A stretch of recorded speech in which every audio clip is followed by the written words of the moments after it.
Oh, look, it's time for me to rant and rave about another fabulous K-drama that I think is criminally underrated and needs a wider audience.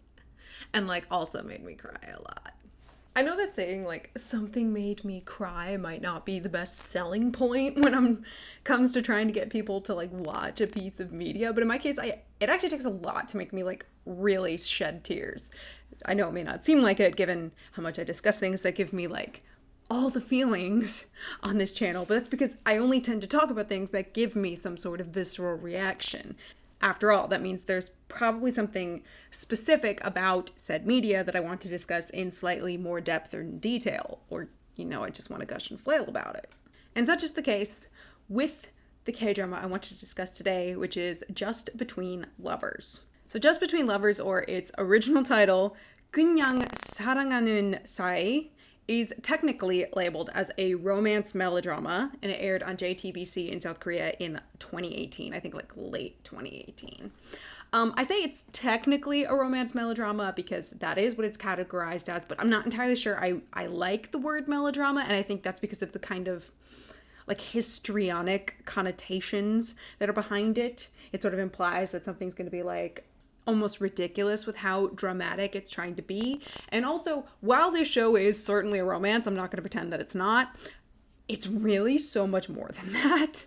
So if I were going to try and classify Just Between Lovers, I would say it's a drama, without question, but it's more about the powerful effects of trauma and the result of a man-made disaster than it is about romance and melodrama. So the disaster in question for the show, which is the inciting incident that forms kind of the backbone of our primary players' PTSD, is that of a shopping mall collapse that led to the deaths of 48 people, and 49 if you count the main engineer / architect who later committed suicide as a result. Given that I've watched the show, yes, I count the architect, so 49 people. Now, while the S-Mall or Space Mall collapse in the show is entirely fictional, it is based in a sad reality. So when I first watched this show, in between all of my tears and feelings, I couldn't help but think that, I've seen quite a few building collapses as storyline elements in K-dramas, and more than one of those buildings has been some sort of department store or shopping mall. And so, it makes you wonder, does South Korea, have a problem with building collapses or something? I mean, it seems logical that this particular issue is a part of the public consciousness, and thus it's cropping up in their storytelling. Yeah, I was right. At least, about the shopping mall collapse aspect.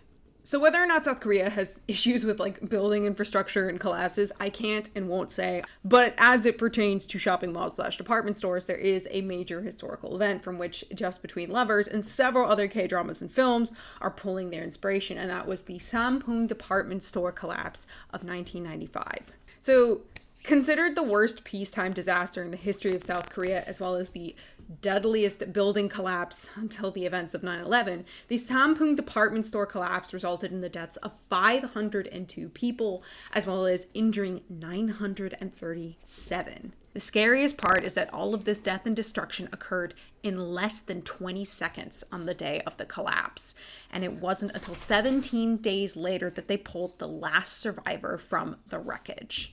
Now, kind of adding insult to injury, the investigation into the cause of the collapse revealed that the structural failing of the Sampoong department store was a direct result of improper construction on the part of the company in charge. Not only had the foundation been poorly laid, but the company had the construction workers use a substandard concrete mix of cement and seawater, as well as poorly reinforced concrete for the ceilings and walls. Because it's not like those are important or anything. Of course, it doesn't stop there, because why only have one thing wrong? Further investigation into the collapse revealed that the building was built with the incorrect application of a technique that is called flat slab construction.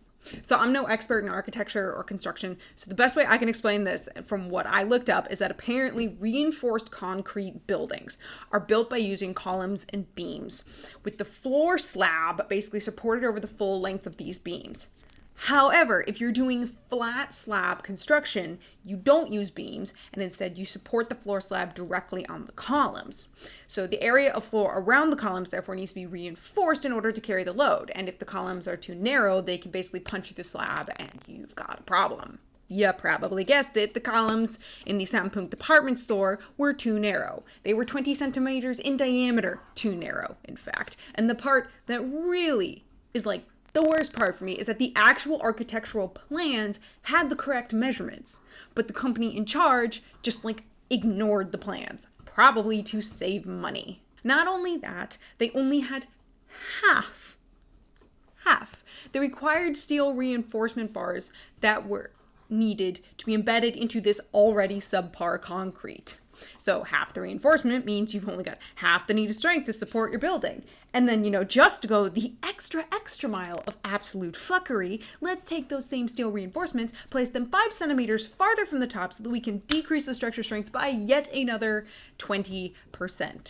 I know that was a lot of random numbers and shit, and I may be garbage with math and science, but even an idiot like me can see that that is fucked up as all hell. Like, are you fucking kidding me? The result, of course, was a tragedy that has forever imprinted itself upon the nation and therefore has now become a major part of their storytelling. Just Between Lovers actually takes a lot of the same issues from the Sampunkt department store collapse and imports it directly into its own fictional S-Mall collapse. Really? We're gonna use a fucking weed whacker outside right now? I know the S in Just Between Lovers technically stands for like Space Mall in the show, but I can't help but feel even having the building's name begin with an S was not a coincidence on the part of the writer, and the fact that it's almost always referred to as S Mall. We like almost never call it Space Mall. The show also doesn't shy away from showing you the collapse more than once in pretty excruciating detail. It's just as hard to watch as you can imagine. Not just the collapse itself, but we also see like the direct aftermath, and especially as we watch our two leads in their teenage selves, being played by different actors, trapped within this rubble with no choice but to await potential rescue, unsure if they're even going to survive long enough to be rescued. Part of the danger of going to rescue people in these collapsed buildings is that everything is entirely unstable, one wrong move, and you might just send more shit crashing down and kill any survivors who are there. But like, spoilers, but like not really. I mean, they are rescued. I mean, the point of the show is that it's taking place something like 12 to 15 years later, so it's safe to say it's not a spoiler for me to tell you that they get rescued. I don't think it's a spoiler. But I think what's best about the show and its constant use of these flashbacks, because trust me, we flash back to this collapse and different parts of the collapse throughout almost the entirety of the show. This constant use of these flashbacks it pertains to the collapse itself, is that, actually, I think the show best explains it itself in a line spoken in voiceover by our male lead, Lee Gang-doo, as portrayed by Lee Jun-ho. It says, "People say this as a word of comfort. This, too, shall pass. They are right. No matter how terrible the situation, they do pass. Except the problem can always come back." In other words, we flash back because that is sadly the essence of PTSD and trauma. It lingers and it becomes back at any given trigger, no matter how banal said trigger may appear to those who are not, suffering from PTSD. Not only that, there's the important understanding that those who survive such a horrific incident are equally as scarred as those who died. They are just as equally victims. So Lee Gang-doo, Ha Moon-soo, her parents, all of them are still suffering trauma as a result of the S-Mall collapse. Specifically, survivor's guilt. They are suffering emotionally, mentally, and in the case of both Lee Gang-doo and Ha Moon-soo, they are still suffering physically from the result of the S-Mall collapse. Now, of course, including PTSD as a plot point and a character aspect in a series is nothing new, not even to K-dramas, like not even close. But I've had yet to really see a show that does so with such quiet yet brutally raw honesty and introspection. Just Between Lovers doesn't try to dress up these feelings for the drama. It doesn't try to overdramatize or stylize the sufferings in the name of creativity. Instead, the show takes the approach of making the audience a kind of fly on the wall. We are dropped into the middle of these characters' lives to be privy to their lingering pain and how it affects their daily life. In that same breath, we also do get the privilege of being able to watch not only how they deal with said pain, but how they take steps to deal with it in healthier ways, often to their own benefit. In effect, we get to watch them come to terms with their own grief. We watch them confront it and also confront themselves in ways that are all surreal, but which ultimately prove cathartic and healing. Now, this, of course, is not only a testament to the strength of the script written by Yu Bora, but in the performances of the actors themselves. Lee Jun-ho, who's best known as a member of the second-generation K-pop group 2PM, who, yes, I've loved them since they debuted. He brings this raw kind of roughness to Yi Gang-do that, quite honestly, I don't think a more experienced actor could have accomplished. I did see that because this was his first major leading role, a lot of people were hypercritical of Juno's performance, saying like, oh, if we'd had a more experienced actor, maybe this performance could have been more nuanced. And I'm like, if it were too nuanced, I think honestly it wouldn't have felt real. So for me, Junho passes with flying colors in bringing us this male lead who's beaten down by life to the point that he sometimes looks almost dead inside, behind his eyes especially.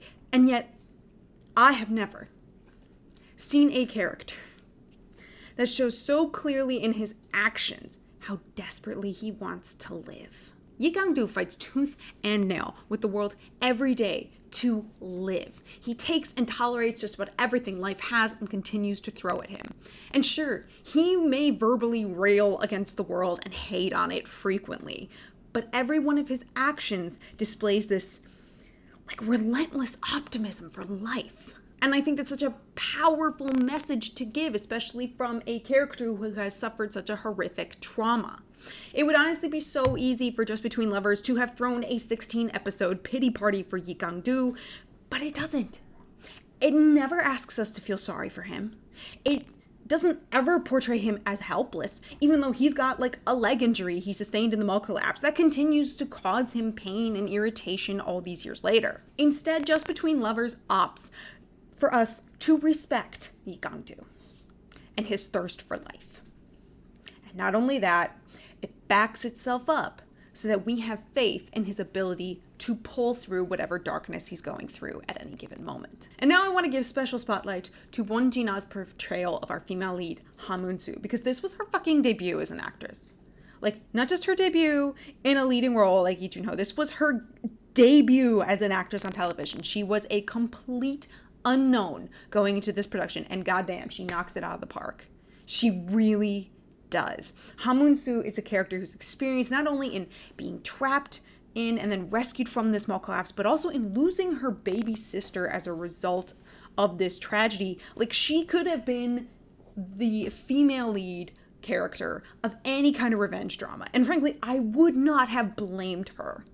Especially given that, true to reality, again, the structural collapse of this fictional S-Mall was due to the negligence on the part of the company in charge. And as if almost following the steps to have this be a vengeance drama, not only does Ha Moon-soo, now as an adult, enter into the field of architecture as a model builder, she, like Yi Gang-do, ends up working on the very project that's going to be built in the exact spot of the S-Mall collapse.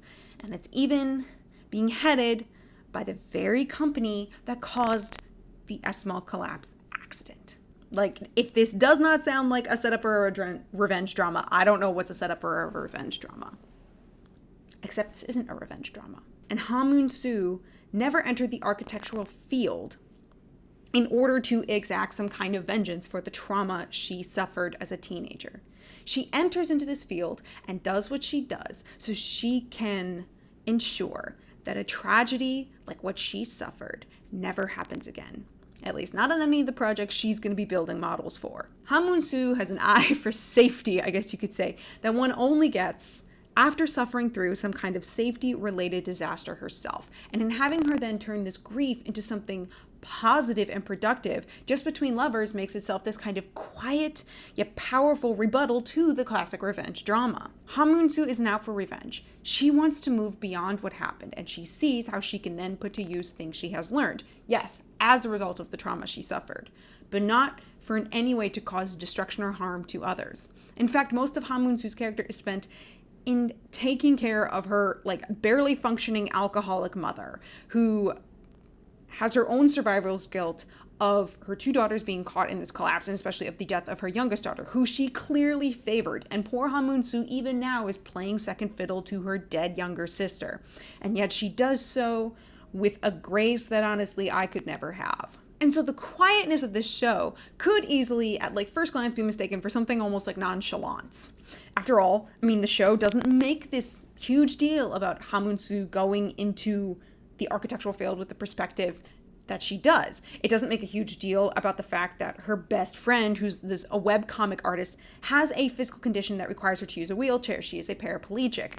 It doesn't make a huge deal about the fact that her parents live separately, practically separate lives, but they're not divorced. And it doesn't make that huge of a deal that her mother, as I said, is a barely functioning alcoholic as a result of her own survivor's guilt. It doesn't make a huge deal about the fact that Lee Kang-doo's best friend and like human cinnamon roll, Sangman, is considered neurodivergent.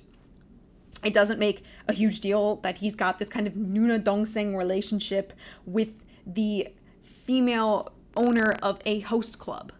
And, you know, honestly, I think any other show, and especially any other K-drama, would probably try to upplay these, like, social issues, aspects of their story. But Just Between Lovers doesn't, because it understands something that's more important, which is, that's life. It's not sensational or melodramatic. It's just a normal part of life. Any person can look around them, and you are more than likely to find someone in your life who has experienced trauma, or someone who has suffered physically, emotionally, or mentally, or someone whose parents aren't together, someone who's considered neurodivergent, someone who might physically have a condition that means they have to go through life a little differently.